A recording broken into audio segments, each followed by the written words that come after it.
जय श्री कृष्णा। श्रद्धा जब तप बन जाए और प्रेम जब तपस्या बन जाए, तब जन्म लेती है वह नारी जो यमराज से भी अपने पति के प्राण वापस लौटा लाए।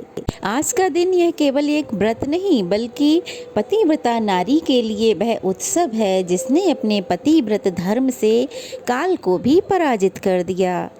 इस दिन हर सुहागन अपने पति की लंबी आयु सुख समृद्धि के लिए पूर्ण विश्वास के साथ यह व्रत करती है और संकल्प लेती है। इस पुण्य व्रत को करने से जहाँ सौभाग्य अखंड रहता है, तो वहीं माँ सावित्री की आशीर्वाद से घर में सुख समृद्धि का वास होता है और सभी मनोकामनाएं पूर्ण होती हैं। तो चलिए माता सावित्री की इस दिव्य गाथा को सुनने से पहले हम सब मिलकर यही प्रार्थना करें कि हर नारी का सुहाग अमर रहे और हर घर में प्रेम और सुख की बट वृक्ष जैसी छाया सदा सर्वदा बनी रहे, घर में खुशियां ही खुशियां हों। तो चलिए आज के वीडियो में हम सुनते हैं वट सावित्री की व्रत कथा। ध्यान से सुनिए। वट सावित्री के दिन सुहागिन महिलाएं पूरे दिन व्रत रखती हैं, विधि विधान से पूजा करती हैं। इस दौरान कुछ महिलाएं निर्जला उपवास भी रखती हैं। इस दिन वट के वृक्ष की पूजा का बहुत महत्व माना जाता है। माना जाता है कि इस वृक्ष की पूजा करके ही व्रत को पूरा किया जा सकता है, वरना नहीं। तो इसीलिए धार्मिक मान्यताओं के अनुसार इसमें ब्रह्मा, विष्णु और महेश तीनों देवों का वास होता है। इसीलिए व्रत रखने वाली महिलाओं को तीनों देवताओं का आशीर्वाद भी प्राप्त होता है। यह उपवास ज्येष्ठ माह के कृष्ण पक्ष की अमावस्या तिथि को रखा जाता है। इस साल वट सावित्री व्रत 6 जून गुरुवार को है, जैसा कि मैंने अभी आपको बताया। इसे वट पूर्णिमा के नाम से भी जाना जाता है। इस दौरान सत्यवान और सावित्री की कथा सुनी अथवा पढ़ी जाती है, उसके बिना यह व्रत अधूरा माना जाता है। तो इसीलिए आज के वीडियो में जान लेते हैं वट सावित्री की व्रत कथा। तो चलिए कथा शुरू करते हैं। उससे पहले वीडियो को लाइक कर दीजिए और अगर नए हैं तो चैनल को सब्सक्राइब कर दीजिए। पौराणिक कथा के अनुसार मद्र देश में अश्वपति नाम के एक राजा राज्य करते थे, जो तमाम सुख धन संपत्ति से सुशोभित थे। लेकिन उनके कोई संतान न होने के कारण वे अक्सर बहुत ही परेशान रहा करते थे। एक बार राजा अश्वपति ने पूजा मंत्र जाप से देवी सावित्री को प्रसन्न किया। राजा ने देवी को संतान प्राप्ति का वर दिया। कुछ समय बाद राजा के घर में एक सुंदर सी कन्या का जन्म हुआ।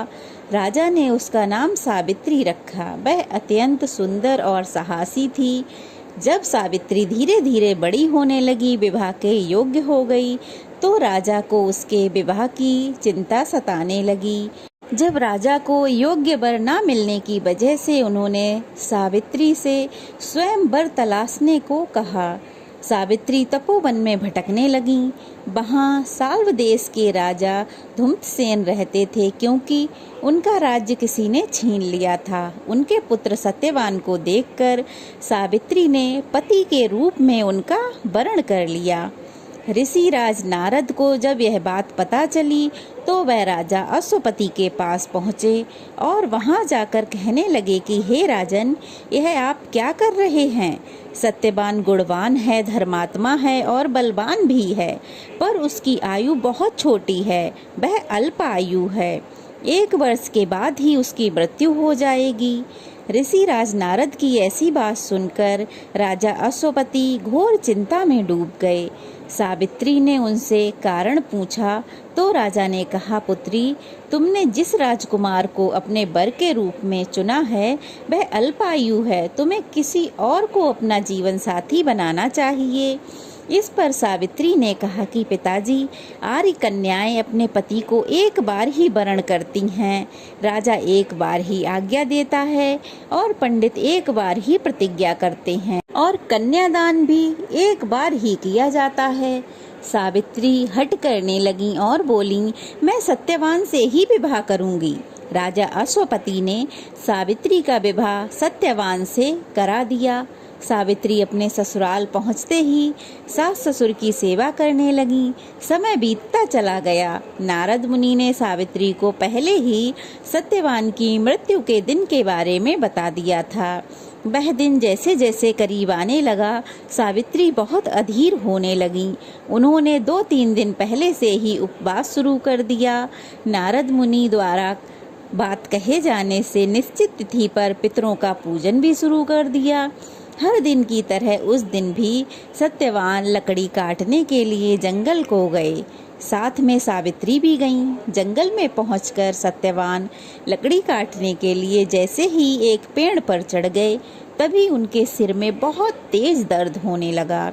वे दर्द से व्याकुल हो गए। सत्यवान पेड़ से नीचे उतर आए। सावित्री अपना भविष्य समझ गई थीं।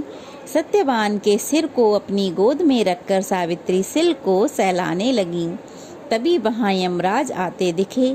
यमराज अपने साथ सत्यवान को ले जाने आए थे। सावित्री भी उनके पीछे पीछे चल पड़ी। जैसे ही वो सत्यवान को लेके चले, सावित्री यमराज के पीछे पीछे चल पड़ी।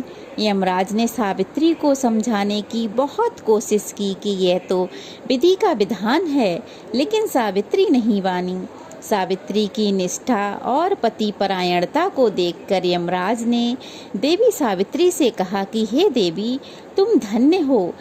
मैं जहाँ इनको जिस लोक में लेकर जा रहा हूँ, वहाँ कोई भी जीवित प्राणी नहीं जा सकता, इसलिए तुम लौट जाओ। परंतु सावित्री नहीं मानी। वह फिर भी यमराज के पीछे पीछे चलने लगी।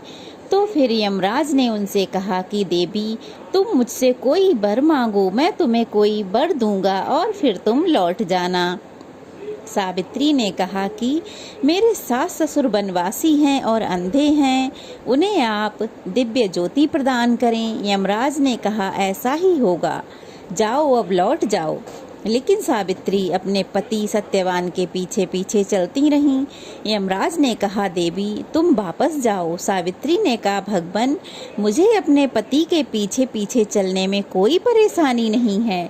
पति के पीछे चलना तो मेरा कर्तव्य है। यह सुनकर उन्होंने फिर से उन्हें एक वर मांगने को कहा। दूसरे वरदान में सावित्री बोली, हमारे सास ससुर का छिना हुआ राज्य उन्हें पुनः वापस मिल जाए। यमराज ने सावित्री को यह वरदान भी दे दिया और कहा अब तुम लौट जाओ। लेकिन सावित्री नहीं मानी और फिर भी उनके पीछे पीछे चलती रहीं। यमराज ने कहा सावित्री, तुम तीसरा वर मांगो, मैं तुम्हें तीसरा वरदान देता हूँ। इस पर सावित्री ने संतान और सौभाग्य का वरदान मांगा। यमराज ने इसका वरदान भी सावित्री को दे दिया। सावित्री ने यमराज से कहा कि प्रभु, मैं एक पतिव्रता पत्नी हूँ और आपने मुझे अभी अभी 100 पुत्रवती होने का आशीर्वाद दिया है।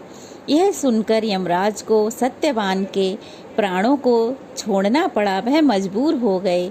यमराज सत्यवान के प्राणों को छोड़कर वहां से अंतर्ध्यान हो गए और अब सावित्री उसी बट वृक्ष के पास आ गईं जहां उनके पति का मृत शरीर पड़ा था। परंतु सावित्री जैसे ही वहां पहुंची तो उन्होंने क्या देखा है कि मृत शरीर की जगह वहां सत्यवान जीवित हो गए हैं और खुशी खुशी वहां बैठे हुए हैं।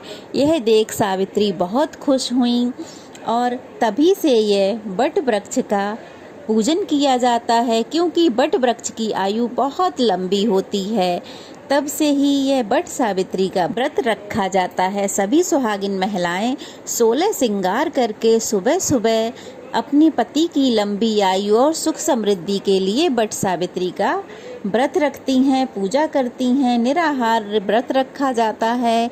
किसी किसी के यहाँ पूरे दिन का व्रत रखा जाता है, किसी किसी के यहाँ पूजा करके व्रत का पारण कर लिया जाता है। अब तो सावित्री सत्यवान दो सब खुशी खुशी अपने राज्य को चल पड़े। माता पिता को दिव्य ज्योति प्राप्त हो गई। इस प्रकार सावित्री सत्यवान चिरकाल तक अपने राज्य का सुख भोगते रहे। तो यह थी सत्यवान सावित्री की व्रत कथा। कैसी लगी कमेंट बॉक्स में अवश्य ही बताइएगा और इस कथा को ज़्यादा से ज़्यादा लोगों तक शेयर कीजिए ताकि बट सावित्री वाले दिन सब इस कथा को पढ़ सकें अथवा सुन सकें। कथा अच्छी लगी हो तो एक कमेंट कीजिएगा और नए हैं तो प्लीज़ चैनल को सब्सक्राइब कर लीजिएगा। तो चलिए फिर मिलते हैं। वट सावित्री व्रत की आप सबको बहुत बहुत शुभकामनाएं। वट सावित्री व्रत कब है, पूजा विधि क्या है, इसका वीडियो मेरे चैनल पे अपलोडेड है। आपको अगर कोई कन्फ्यूज़न हो तो आप जाकर वहाँ देख सकते हैं।